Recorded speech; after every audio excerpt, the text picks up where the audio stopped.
Today we're going to start the second chapter of John's Gospel, but before we do, if you remember from our last Bible study, in verse 43 of chapter 1, it said the next day Jesus decided to go to Galilee, and he found Philip and he said, "Follow me," and Philip found Nathanael.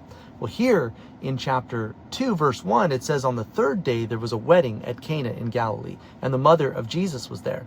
And Jesus was also invited with his disciples. So this gives us a little bit of context as to why Jesus decided to go to Galilee in the first place. Was because he was invited to a wedding, him and his disciples and his family.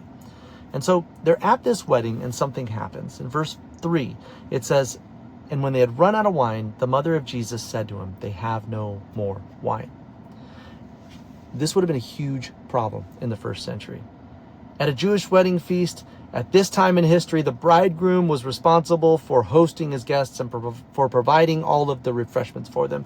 And a Jewish wedding feast could go for several days or even up to a whole week at times. And so to run out of wine before the end of the feast would have been a huge problem. It would have brought shame and disgrace on the bridegroom and his family. And this might have been Mary's motivation for going to Jesus in the first place. But she goes to him and she says, "They don't have any more wine."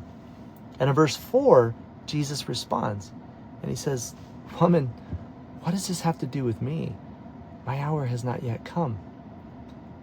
To our 21st century ears, when we first hear this, we might be tempted to think, was Jesus being rude to his mom right here?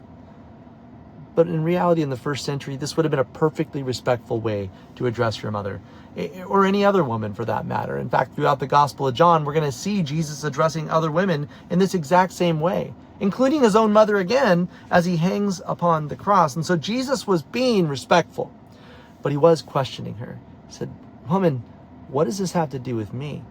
What I believe Jesus is communicating here is, look, this is not my wedding, and I'm not the bridegroom of this feast. I'm not the one responsible for bringing the wine. But he did say, "My hour has not yet come." And what I believe Jesus was alluding to here was, this is not my wedding feast. But there will be a wedding feast to come where Jesus is the bridegroom.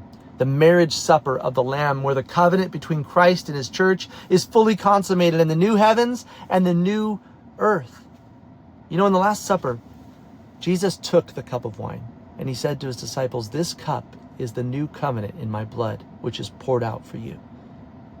In Revelation chapter 19, verse 9, the angel tells the Apostle John, "Write this down. Blessed are those who are invited to the marriage supper of the Lamb." That is a marriage feast that we all want to be invited to.